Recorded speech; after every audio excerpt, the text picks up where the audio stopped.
Hello and welcome to Inspiral Out Loud, where we are exploring ways of generating a thriving future for all sentient beings. So today we thought we'd have a bit of a chat about money. What is it? What the hell is it? Why do we need it? What does it matter anyway? And someone that's going to share some of her beautiful insights on this is Paris. Hi Paris, how are you? Hi. Very well. Feeling very excited to be here. Thank you.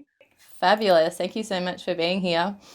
Now, Paris has been running all sorts of amazing heart opening events and teaching yoga and running shamanic sessions and all sorts of things over the last few years. So at the end of this video, we'll share different ways that you can contact her.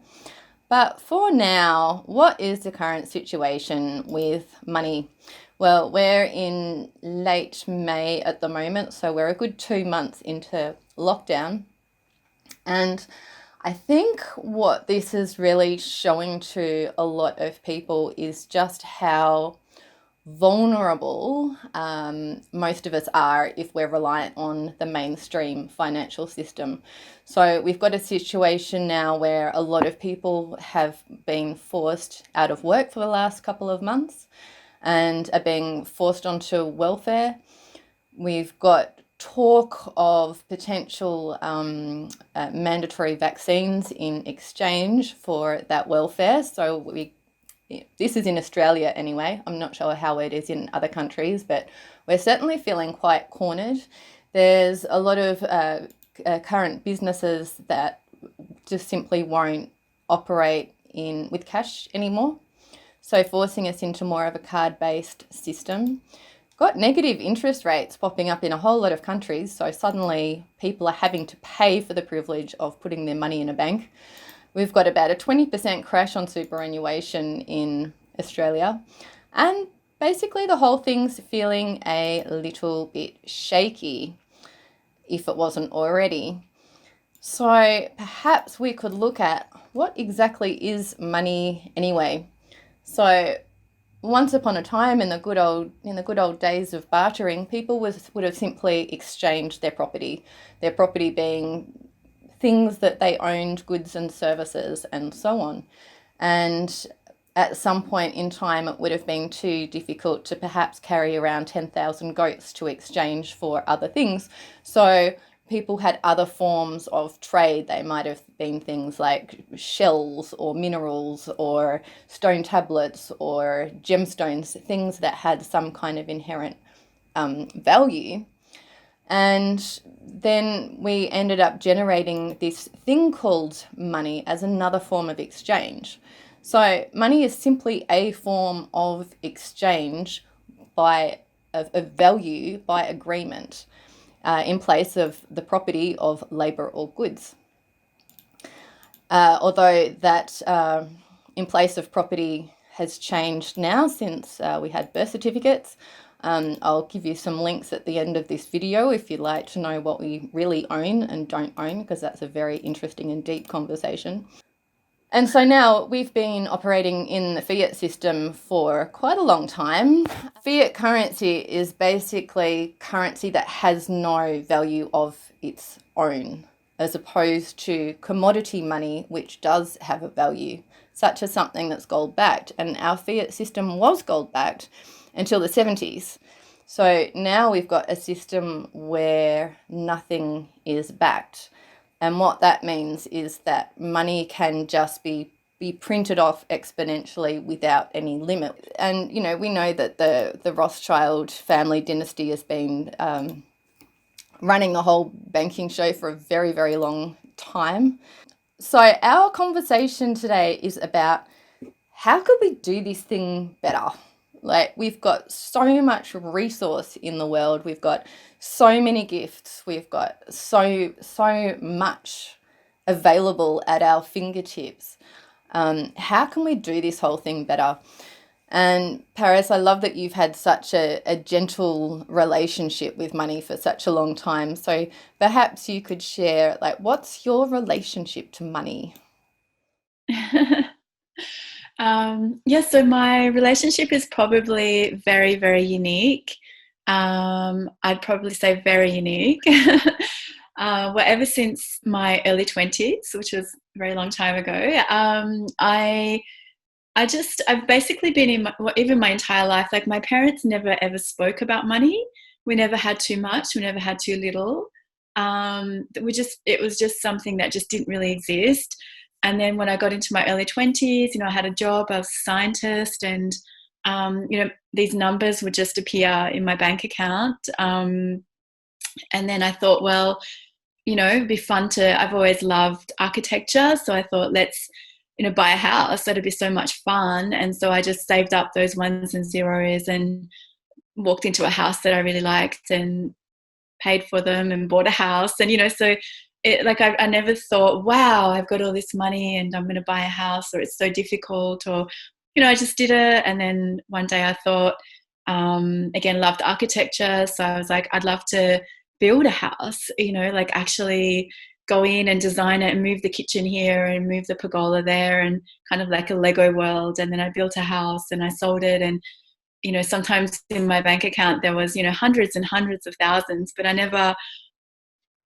I guess maybe I never had any emotion, So when I saw that, I was like, oh, there's extra ones and zeros. And then I went, traveled around the world for a couple of years, and it went down to one $1. Actually, quite often when I was traveling, it was just $1 because I was building a house and paying a mortgage. And anyway, but it didn't mean anything to me. I always had a knowing that anything that I needed to do, the funds would just be there, or I could just do it without funds. Like the money never, for me in my life, it never was a factor in me doing or not doing something. If I knew that I had to do something on a soul level, then I just knew that the funds would be there, and that's all I needed to know. And then it came to my 30s, which was an interesting time because I completely moved away from the money system. So I basically quit my job as a scientist, and I had my own job as a photographer, just casually. I had my own business, and I really I could tell on a soul level I was doing this, played with having $1 in my account. So, I would do some work, pay for this and that, have $1, and then just almost like build up this resistance within myself of realizing that that's actually no different to having hundreds of thousands. Like it didn't affect my life in any way. And then, then the next day there would be hundreds of dollars in there, and then whatever I needed to buy, I just always had enough for exactly everything that I wanted, and everything I ever wanted to do. I never thought that I could not do something because I didn't have money. Just anything that needed to happen just happened, and my soul just worked it out for me. And now that we're having this conversation, I'm really looking back at that and just realizing how incredible it is that I have had this life path with money. And, some of my biggest projects have been, what we were talking about, with the event that I run called Tribe coming through. And that was a huge few hundred people event that came through in November 2013. And we realized the event had to happen 1 month later on New Year's Eve with $0. We just 100% knew it would work out, and the tickets came in, they paid for everything, everything just worked out. And when that came through, that this is what needs to happen, the thought never ever went into my mind of I'm not going to have money to do that, or I'm going to need money to do that. Money just didn't even exist. It came in, I knew it had to be done, and I did it. And that's always been my relationship, just ones and zeros. If it was zero, if it was one, if it was a million, it's exactly the same thing to me. It's just playing with it. So Beautiful. yeah. And did you have any sense that your relationship with that was different to anybody else's? Like all of those that were struggling and with our various neuroses around cash? Actually, strangely, I never really thought about that, the fact that it probably was quite different. I did have an understanding that I feel like people just never felt like they had enough, like whether they were earning a tiny bit or, whether they were earning even hundreds of thousands a year. just this feeling that I sensed around me that people just didn't always felt like they needed more. Wanted to buy a boat and then wanted to buy a bigger house, and then just this feeling. And that's the opposite. I've always felt like I've had more than enough. And even when I was studying at uni and only earning $8 an hour as a courier driver, I don't know how I did it, working 2 days a week. I felt as abundant as I did when I had like hundreds of thousands in my account. So definitely there's some kind of conditioning that I was aware of that was there in society. But I knew that I didn't have it, but I didn't consciously think that that was different, like how I saw money. And do you or have you ever had any sense of, if there's something that you want to do and you're trusting that the funds will come in for that to happen, has there ever been a sense of needing to wait for that to come through, or has it just been an instantaneous flow? Yeah, it's always been instantaneous. Yeah. And I mean, always. Yeah. It's just like such a knowing that I don't even have to think that it's a knowing or even think about it. But also, there was periods of time, like years and years and years, especially in my 30s, when I just didn't even feel a sense of wanting to travel, or it was just not there at all in the cards. And then one year I realized, oh, there's going to be a lot of traveling, and I realized I probably need about 20,000. And I was like, well, I could sell my car. It's worth about 20,000. Like, I just didn't even think, how's this going to happen? And then it just so worked out that year I got $20,000. And then I was able to go and do the travel that I was meant to. And I never thought I should maybe not spend all this 20,000. I was like, this 20,000 is here to be spent. Spent every dollar of it. Came back, and then everything just kept flowing. So yeah, it's interesting. Like, I feel like it's almost a sense of stubbornness of my soul, of refusing to be infiltrated by the mass consciousness, and just knowing that everything would be taken care of. And such a deep knowing, like we know that the sun's going to rise, like that kind of knowing. Yeah. That's so beautiful. Well, I know who I need to channel whenever I'm sitting down to do business now. Just channel some Paris magic.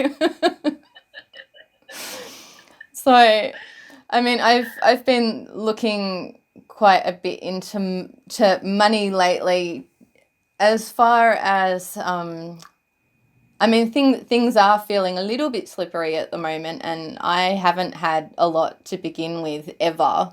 So, I'm seeing a lot of people freaking out about financial investments and things, and diversifying their investments, and, investing in metals and all of that kind of stuff to protect themselves over whatever crashes and things are going to be happening. And there's a sense of that having this amount to lose almost ensnares people, that they become owned by their stuff out of the fear of losing it. So it seems to create quite a tight attachment, and creates as much, almost more fear than what it's meant to alleviate by the having of it.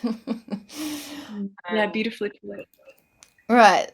So I've been curious about all different forms of wealth and abundance, because I've seriously felt the shortcomings of money as such for a long time.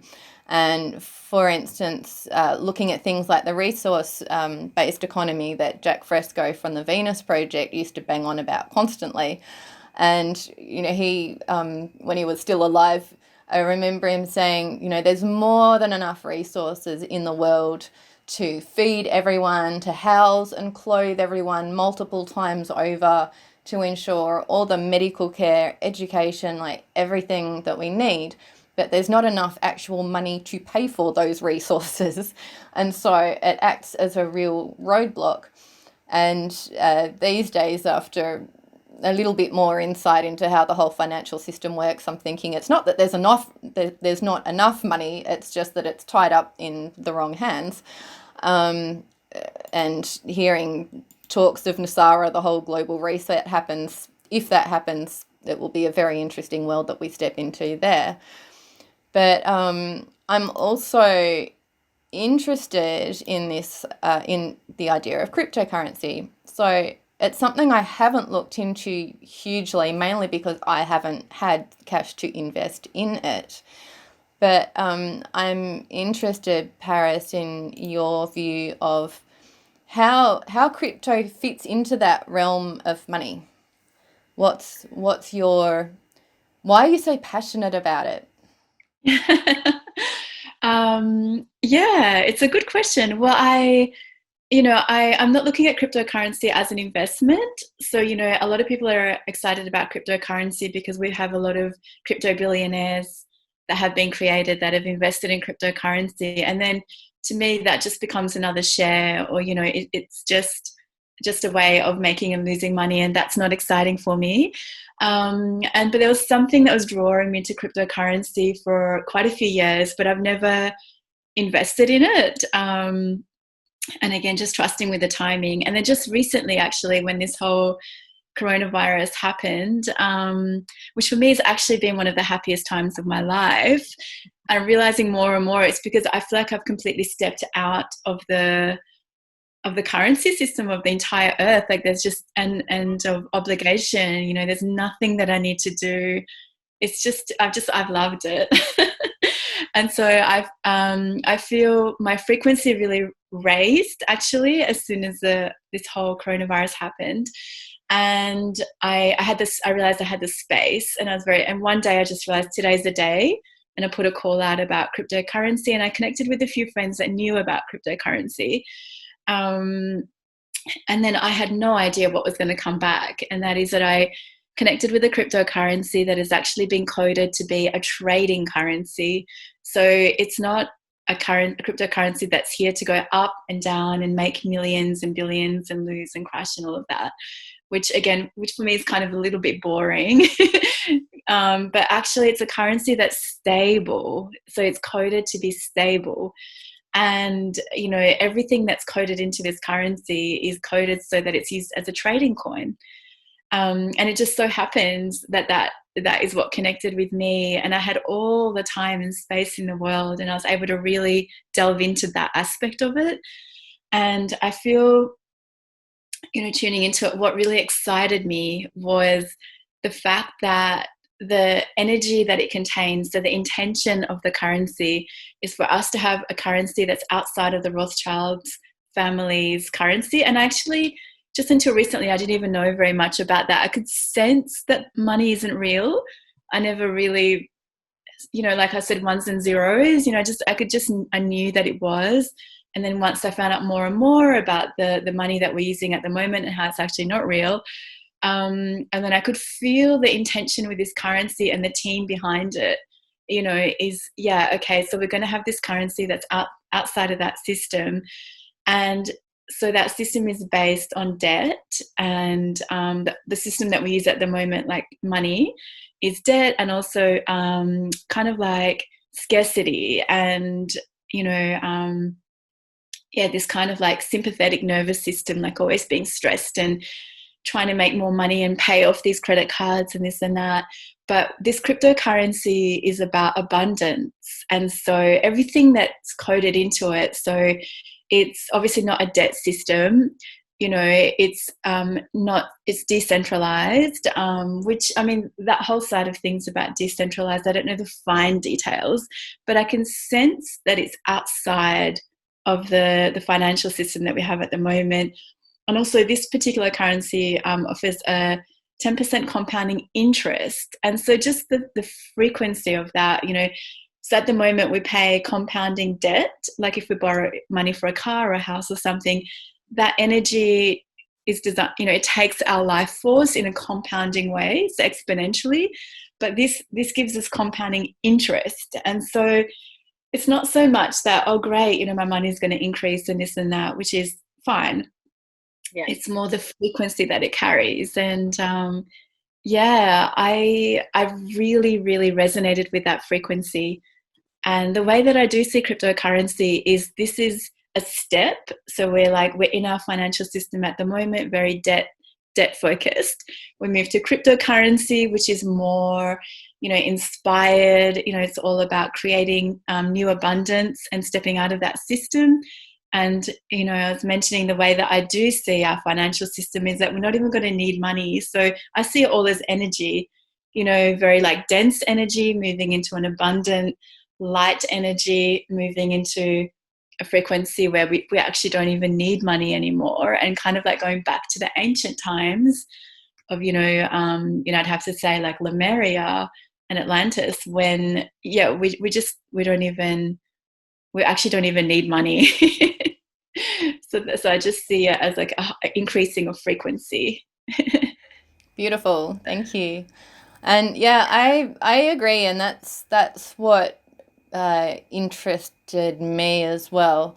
And I've been gradually brewing this idea around the Inspiral intentional business community, which is basically taking ideas of an intentional living community and translating that into business so that we can bypass the blockade of financial restraint and go straight to the sources that we would exchange that cash for, and bring those people and resources in as collaborators and co-owners of social entrepreneurial projects, instead of your traditional top-down pyramid approach where your person at the top has the money to pay for everybody else at minimal expense because their profit and loss statement is at the top of their KPIs, and instead turning that into circles so that everybody's benefiting from that, including the earth.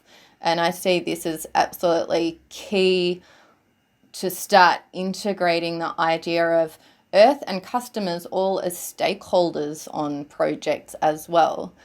And because that completely changes the relationship. And so a pure financial profit has virtually no bearing on it whatsoever, as long as it can sustain itself. Yeah. And I love in permaculture there's the idea of capital, and that money is only one form of that capital, that you also have like land and raw materials and tools and social networks, dreams, connection with spirit, experience, education, our physical labor. Like there's so many different forms of resource. And if we can just get our minds past that idea that we have to pay for everything in order to have control and access to it, rather than inviting those elements in, I just see that we can just bypass all of these roadblocks and just get really good stuff happening that benefits everybody. And then your customer becomes a participant, and your supply chain needs to have acknowledgement of the earth. So it's going to make you make more sustainable or regenerative decisions on who your suppliers are, with that in consideration. So basically all sentient creatures benefit out of the creation of those projects. And that being the case, as you say, yes, I'm so looking forward to the time when we don't actually need any form of money at all. And we'll touch on that a little bit later too. And I mean, I'm seeing a lot of ideas out there over, say, the last 2 decades or so beginning to address this. And so I feel like there are a lot of ways that we can start to make a shift. Things like the LET system have been trialled, especially since we've had the internet. I know that different LET systems have been set up both in Australia. I've heard of one in England that apparently was working quite well for a period of time, where you've got a central way of exchange. It seems to be still a little bit clunky, and that's why I guess I haven't started or joined one here. I feel like there hasn't been quite a system that's really streamlined, and you're always going to have this idea of trying to put a worth on different things, and that can make things clunky. But I mean, there are things like, did you see that 2040 movie? What's your 2040 vision? I think you like that. I'll put a link at the end here. And that was an Australian made documentary about envisaging certain elements of how the future could be, but based on technologies and systems that are already in place. So future, a kind of futurist idea, but grounded in what's already here. And one of those projects is called Grow Marketplace, which is an online platform for people that are growing food in their back gardens, that have feral fruit trees out in their back lanes. An easy way for them to all connect to each other, and so just starting to get back to trading apples rather than trading money to pay for the apples, and and they also talk a lot about having a circular economy where you're generating in a way that you don't have waste products, and everything is recycled and replenished. And from that sustainability idea where one man's trash is another man's treasure, like we always have ways to reintegrate all of those different resources so that we have that minimal waste.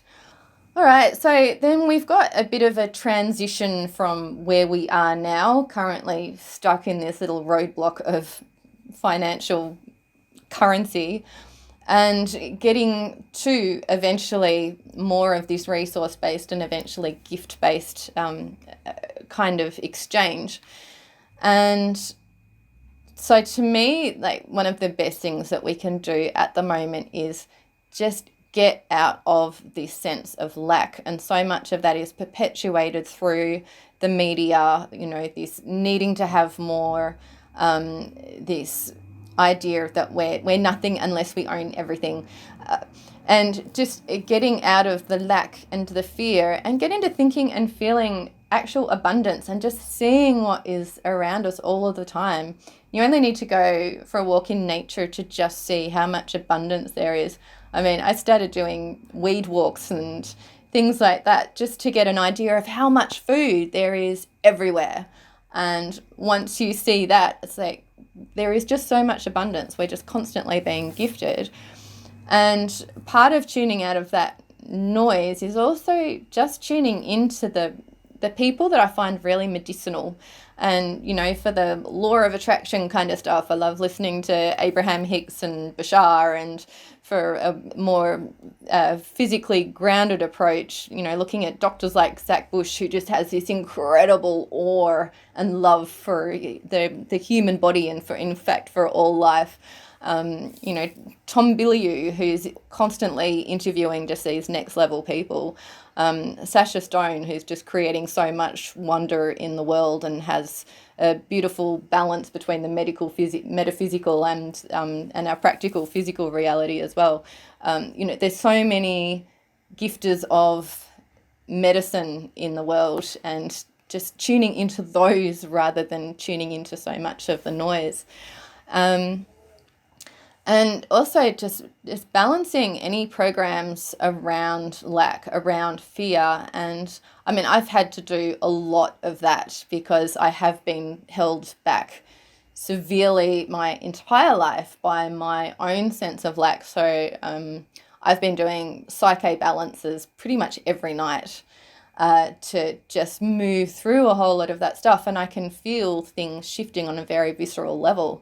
There's so much like Kundalini yoga exercises that are helpful for allowing that abundance.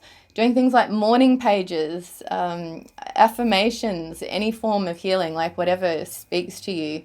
I feel like, this is a perfect time to just be cutting off from the noise and really tuning in to our own shadow self, and finding the bits that are still held in lack and held in fear, and doing what we need to do to clear those.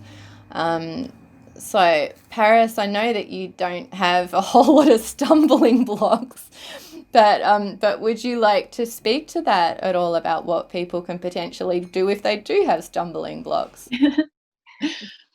Yeah, absolutely. And I mean, you know, I've definitely gone through big periods of my life, you know, like I said, that I did just have $1 in my bank account. But, you know, it really, I feel like it comes from within. You know, I feel like it's empowerment. You know, it's from empowerment. So if you work on really, really tuning into your light and tuning into how powerful you are, and really remembering what an empowered being you are, I feel that would just shine through everything, you know. And it's kind of like this sense of stubborn empowerment.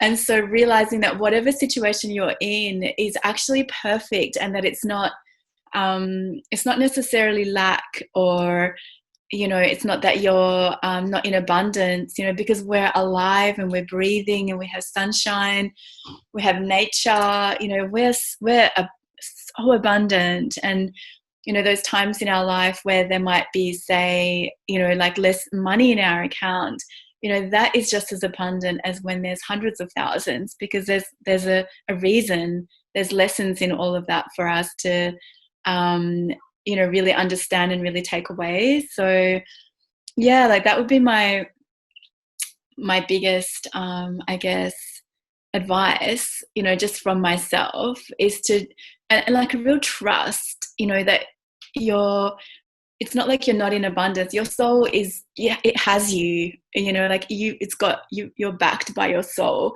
and there's a reason, you know, why everything is happening, and to embrace that. And, you know, yeah, it's hard, like, it's like strengthening a muscle, you know. And I feel, for me, I did just have $1 in my bank account for so many times, and I strengthened and strengthened and strengthened that muscle of, I've got $1, oh, and then now I've got to pay for something and I've got hundreds. I've got $1, oh, now, and then just realizing, wait, every time I need something, the money is there. Like, just really understanding that. And if I just always had hundreds of thousands in my account, I actually wouldn't have really understood that, because I would have just paid for everything, get out the credit card, swipe it. It's so boring, you know. But when you have that $1 in your account, and, you know, you process all the emotions that are coming up for you, and then the next day you need to pay for something and the money's there, there's such growth in that, actually.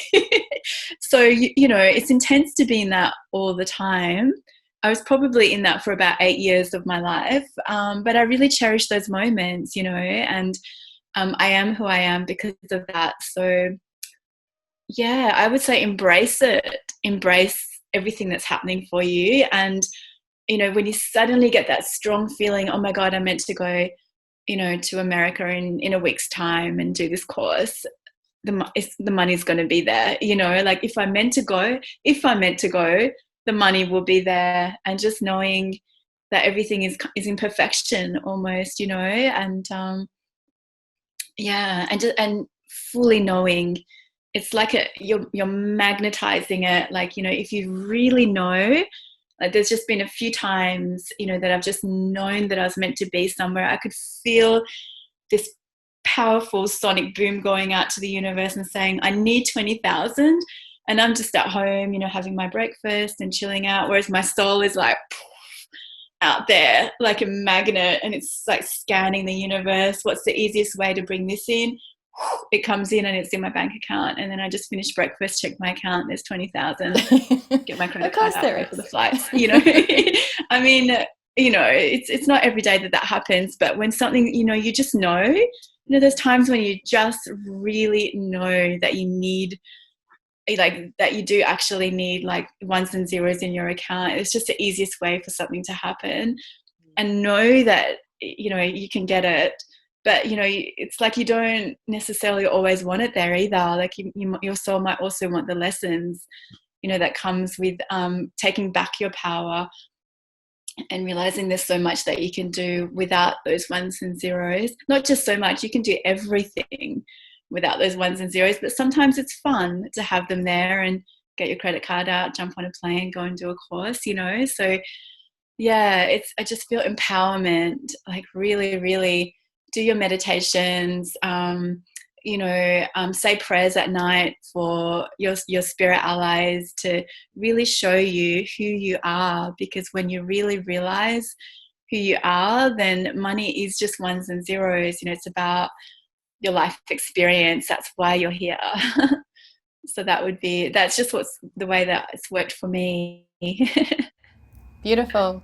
And I guess also, the idea of like reclaiming your sovereignty, if you can feel centered and secure and empowered and strong, no matter what else is going on out there, then nothing can frickin' touch you.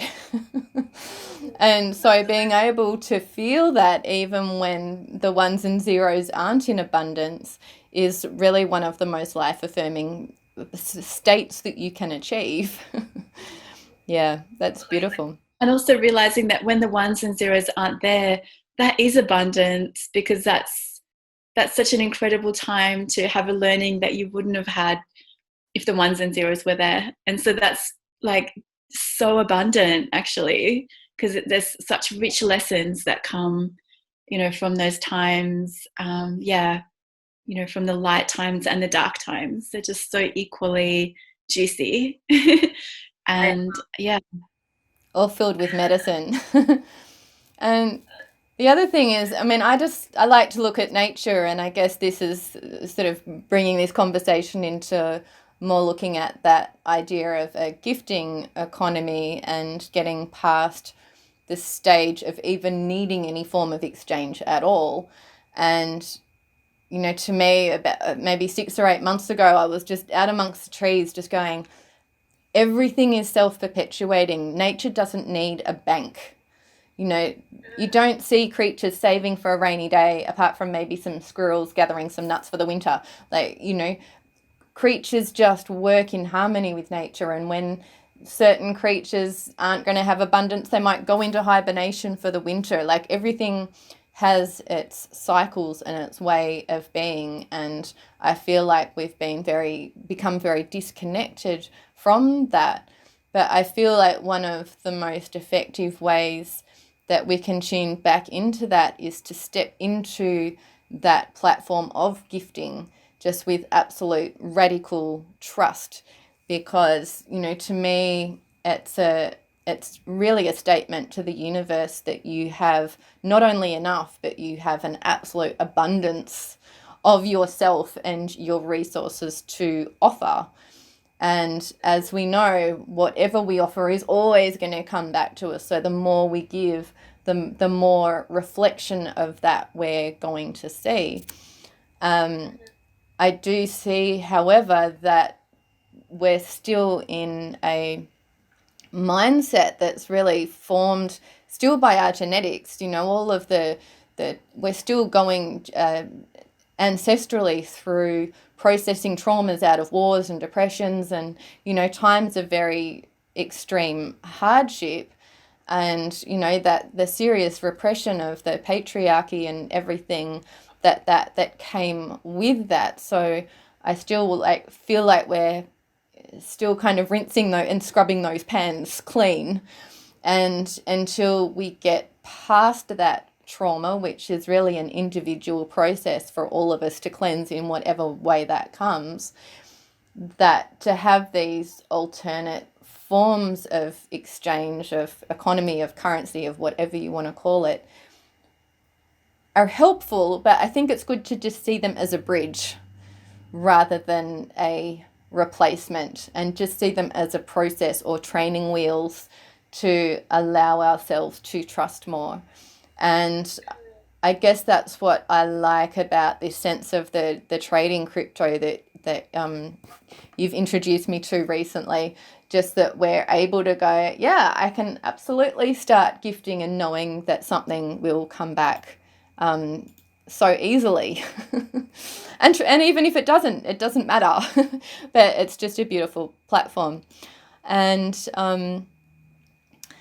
but I love your idea of just seeing money as just the ones and zeros, and just how freeing that is. And Yeah, like is there anything that you'd like to speak to more about that kind of idea and just that sense of trust? I mean, what does that feel like viscerally in your body to just have such trust that whatever you need will just magically appear?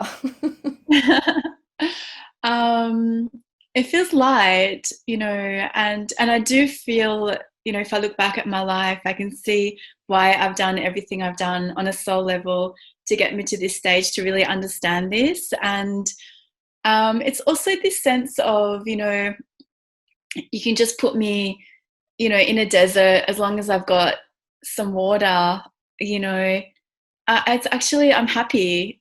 I could do some meditations, I can dance, I'm happy, and then you put me inside, I don't know, anywhere, like, in the middle of Paris with like the Eiffel Tower and, whatever, everything that's there, I'm happy, it's beautiful, but it's kind of like everything is just beautiful and everything is like a blessing, but it's not like a necessity, and when it is a necessity, it, like when you need to be somewhere and you use your magnetizing energy to draw that into your reality. But kind of like a sense of, um, yeah, of just trusting that everything that you really need, you're the most powerful creator of your reality. So, that sense of like, what would I do if I had all the money and time in the world? You do have it. You do have all the money and time in the world, because money is just, it's just a way of receiving something, but it's one of like infinite ways of receiving something. And yeah, it's almost more fun to receive in other ways that your soul creates, because it's just so playful. And like, during those times in my 30s when I did just have $1 in my account many times, if I ever needed something, like say I wanted to do like a really incredible course, I just felt it in my heart, just gently, I'd love to do this course. And then that person would ring me and say, would you like to do an exchange? Can you come to my course and I'll give you, and, then what you do can, then maybe photography or something, like I didn't even contact them. And that to me is really fun. If I just got out my credit card and paid for it and went to the course, that's great, but if they contacted me and asked me to go to their course, like that to me is like really fun. And so it's kind of like, yeah, it's almost like gratitude for the synchronicities and strengthening that within yourself. And yeah, like I've never ever set goals or anything like that. Like, I usually know the day before I'm meant to do something and I just do it. Like I just never know what's going to happen today, tomorrow, or even today. And yeah, like you, I don't Tony, know I what's just wake happening now. yeah, in this next, like in this moment, so much could be happening. And yeah, so I think it's just really bringing forth that playfulness with life and remembering, that we are here to experience and to learn and to share and to love, and all of these physical things. Like I'm such a lover of the physical. Like I love beautiful fabrics and clothes, and my car is like so shiny. Like I love shiny cars. Like I love it. I love beautiful houses by the ocean. Like that brings me such joy. At the same time, like I said, put me in a desert with a little bit of water, and I love the earth, like the red sand. Like put me in the ocean, I love the water. Like, yeah, it's just like really remembering that where you are is where you're meant to be, and there's so much beauty and abundance there, and we're actually never not in abundance, because everywhere that we are is where we're meant to be. And just really, but at the same time we can have anything that we want, by magnetizing it in. If you really want it, if you really want it on a soul level, like it's not just accumulating, but yeah, so Yeah. And you only need to look at, people sitting around a open fire at Confest with a guitar making damper and singing songs and swigging on a bottle of red wine to go, wow, you don't need much. But but what you just said before about that sense of exchange with someone, it kind of almost feels like that's the connection. Whereas if you just did pay with the credit card, it turns connection into just a transaction. it feels like it takes some of the soul out of it, you know.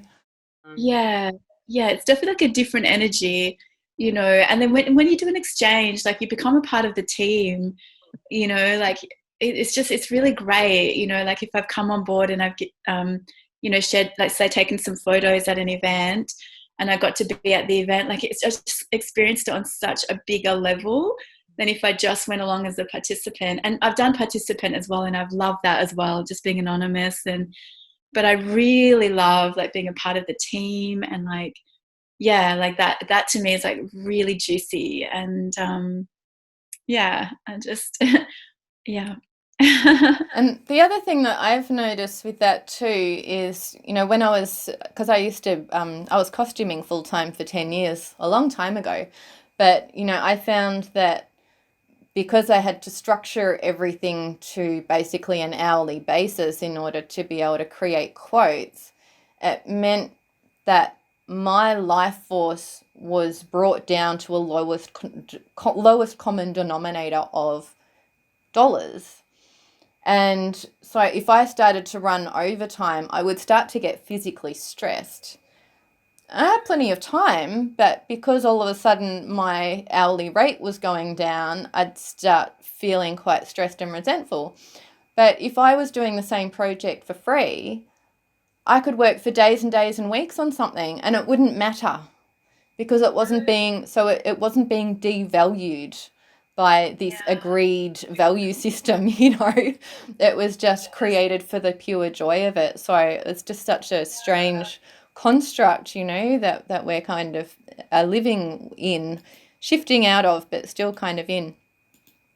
But but you mentioned, you know, you've mentioned the idea of money as ones and zeros, and I've had quite a bit of insight. Before I said to you, I'll tell you a little bit about Nonna, who's a dear spirit I've been contacting for quite some time, and she was talking about, it was actually more about technology, but it kind of ties in with this, and it was about actually about timelines and timeline splitting, coming back together, the fact that the last two essential kind of roots that are trying to bind themselves together are still held apart by our duality that we're moving out of. But, you know, our ego self is still kind of keeping those two halves quite separate, which, and we're seeing so much duality, you know, especially now during COVID. I'm seeing a definite left and right, a definite mainstream media versus tinfoil hat wearing conspiracy theorists, and I'll come and hang out this side. You like, it's like literally this 50-50 divide. And also within that, she said part of what's perpetuating that is that our technology, our computer systems and so on, are still in binary code. So it's that duality. And she said that that's very limiting, and it's still holding us back in that paradigm of control. And she was talking about the connection between the trees and the fact that I can hug a tree here in Geelong and a tree in Norway on the other side of the world will feel it instantaneously. It's, you know, through those fields of mycelium and like all of the instantaneous connections that happen throughout the earth and specifically throughout the water, that we can have instantaneous communication. And she said that ultimately we will understand how to tap into that. And I was watching a Greg Baden video recently, and he was talking about technology and about a computer chip that they'd tried putting water in the computer chip to see how much information it could hold. And it held so much information that eventually they said, this is impossible. There's no way this tiny little thing can be holding all of this information. And they realized that it wasn't holding it. It was simply accessing the information that was in the field. And so, yeah, so I was just told quite strongly that eventually we will be able to tap in and instead of having nature inspired technology, we'll have technology inspired connections with nature, so we can start to utilize those pathways of connection. So I was just reminded of that when you were talking about that binary thing of money, that it's like, yeah, like our in a cash-based society, everything is run through computers. It's all in that binary system. It's all in that system of control. And eventually we will just be able to release our hold on that through releasing the fear of not having that. Absolutely. And I also just had that idea that I mentioned before this chat about money being seen as this bridge between us and what we need or want, just as in traditional religion, a priest is seen as your bridge between yourself and source.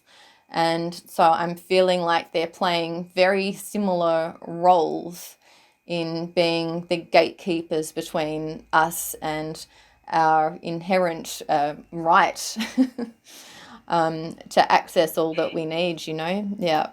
Yeah. And it's also our own consciousness that's creating that barrier. You Yeah. know, everything in this world is us. And so where we've created money because that's where our consciousness is at, as a barrier between us and any manifestation. But it actually doesn't exist. It's just our collective consciousness creating that.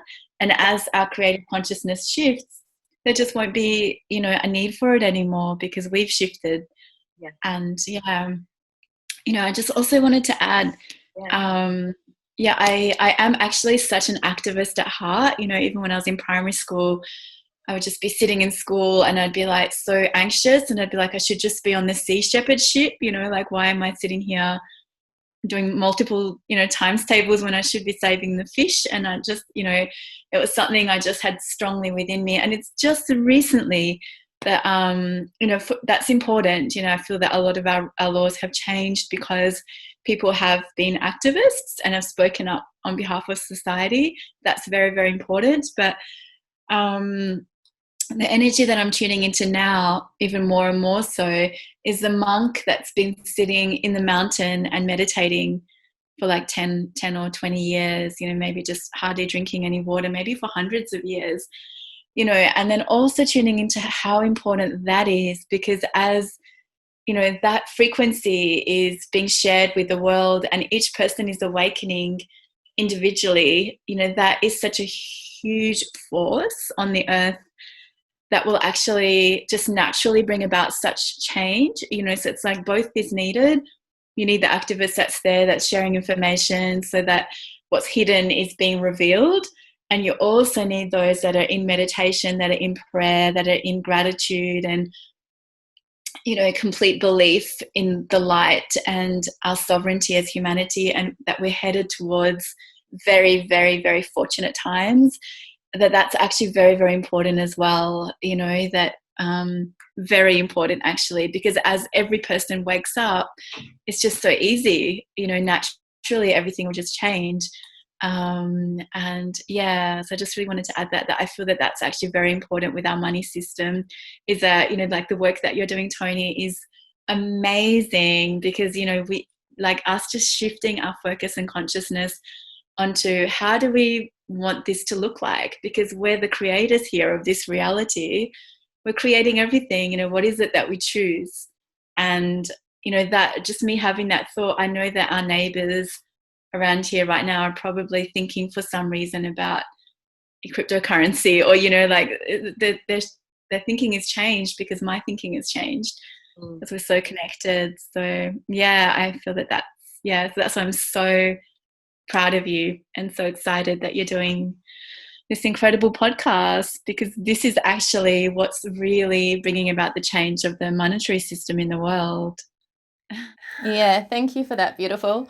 And yeah, and I guess I'm feeling too like I'm 100%, I'm 1,000% with you about, everything that we're generating for ourselves, we are generating for the whole.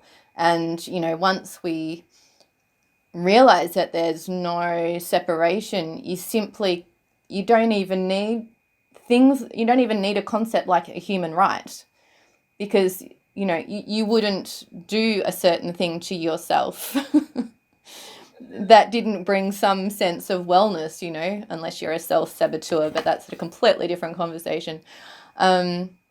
So yeah, just really understanding our inherent oneness, like that is just such a powerful part of our movement onward and through to absolute thriving. So you're doing so many beautiful things at the moment. Would you like to share some of, like, what's your current work? What are you offering into this space? Yeah, well, the beautiful thing, the reason why I've loved this coronavirus time is because I felt the world stop, and I felt any pressure on me in any way completely disintegrate. Just felt myself come into this beautiful void where I could just do absolutely nothing, or I could do anything I wanted, like truly, truly feeling this sense of anything. And so for a few days, I just sat in the sun, and then the cryptocurrency came in, and I started to focus on that. And I was doing that, say 10 to 12 hours a day on the computer. And I usually completely fry, even if I just spend an hour. So that was completely spirit coming through me. And so that's going amazing. And, my passions are really bringing people together in high vibration spaces. So, Tribe One Heartbeat is what came through me around 2013 out of nowhere. I never ever thought of doing events. I had no experience. It never even entered my mind for a second, the thought of running an event. And then just in a second, it just came through me. I spoke out everything that it was, and it became a reality. And I've been running that since then, mainly on New Year's Eve as a really massive gathering of people coming together. And, it came through to be drug and alcohol free. And, there's a real sense of empowerment that comes through, for people that come to the event, because it's New Year's Eve typically associated with, drugs at a festival or alcohol, like in bars. And so the kind of person that would step out of those two realities and choose to come and spend New Year's Eve in a drug and alcohol free environment. I mean, it's not that it's drug and alcohol free, but it's just the sovereignty of that person, that they don't need anything, any outside force, that they can. A lot of people come on their own. And when you have hundreds of people like that in one space, it's just insane.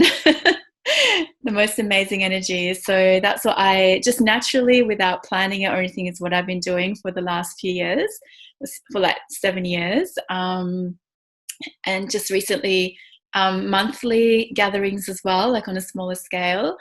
And yeah, my intention is, without even really having an intention, is sovereignty, and empowerment, and really coming together in a community where there is such integrity in the space, and then really strengthening that within ourselves to then go back out into the community. And then just recently in the last year was one of those moments when I realized that the next day I had to be somewhere. And I jumped on a plane and I flew to the US and did shamanic training. And I've been doing it for years and years and years without even realizing what it was. And so that's come through strongly. And shamanism, is a path of direct revelation. So it's a direct experience between you and your power animals, or you and the divine, or you and nature. There's nothing in between you, and it's complete empowerment. And so that's definitely become a big passion of mine as well. And to be sharing that and teaching that, and especially also for children, to be showing them how to do very simple journeys and connect again to nature and their own empowerment. And so it's all about empowerment and sovereignty without even seeking anything. It's just what I've been magnetizing to myself. Absolutely. And I have to reflect on both of those things. For one, I've been lucky enough to come to the last 2 New Year's events that you've put on. And yeah, the energy is just phenomenal in those spaces. And, all of the people coming together with just such heart space. and the thing that blows my mind is that you'll be there after having virtually no sleep for I don't know how long and working just ludicrous hours getting all of this stuff together and coordinating all of these people. And I never see you flinch. You just always chilled. Yeah, completely in my happy space. and and yeah, and just got to reflect the shamanic work because that's been part of my journey too, not the American version so much as the Hawaiian, but just the scope for expansion and understanding things beyond words, beyond language is such a beautiful context and world to be playing in. So yeah, good fun, good fun. How can people contact you? So the easiest way would be, Tribe One Heartbeat. So the Facebook is Tribe One Heartbeat, and all of the details are on there. So you can message me anytime, any questions or any insights or sharings, and yeah, it's all encompassed there. Nice. And I'll put the link for that in the comments below this video as well. And last but not least, what does a thriving world look like for you? Yeah, that's a really good question. And, I guess this is definitely where I may be slightly different to, you know, more commonly people in societies. I've always, whether it's like past lives or, tuning into our ancestors, the way that I do see this reality and our future is actually a combination of the past. So not meaning the cavemen days, but actually meaning the days, of Lemuria, where we had these ancient civilizations that were so advanced. Taoism, when you have the masters, that are really tuned into immortality and, practices to really regenerate their mind, body, and spirit, and be on, just on such a high frequency. That's what I see as normal. And so when we're in this society, I'm playing and having fun, but I know what we were and I know what we will be. And I really see, that coming together with technology. So in the meantime, we have, developed very unique technology, maybe not as advanced as what we used to have, but just different consciousness and evolution and mindset, really putting the two together, the best, of everything. And what I see with us going forward is, almost, what we did have with Lemuria, but obviously on another scale again, but is, a system where we don't even need money, we don't even need to barter. We don't even need to think I'm giving you something, so I need to receive something. It's more like I'm so abundant that I am just joyfully sharing whatever it is that brings me the most joy, and whatever I need is always available to me, whether I'm just even creating it or whether it's gifted to me or, however it all works out. It's just really, there's not even a thought of trade at all. It's just all there and it's just all available, and it's just about expressing, our life purpose and what's most brings us most passion, and a real sense of compassion, to all beings, really understanding that we are all the same. And so that's actually how I see reality, and definitely our future as well. Beautiful. I love it, and I'm right there with you. Well, thank you so much for joining us today, Paris. It's just been so beautiful talking to you. You too, darling. Yes, so incredible. Thank you so much. My pleasure. Thank you. And to everybody at home, thank you so much for watching. If you'd like to stay in touch, please press the subscribe button, which is there or there, depending on where I put it on the video. Press the like, send us a comment, send me an email if you would like to subscribe to the newsletter what is it? No, it's not it's info@in-spiral.org. So till next time, my friends, be well and keep dreaming the good dream. Ciao for now.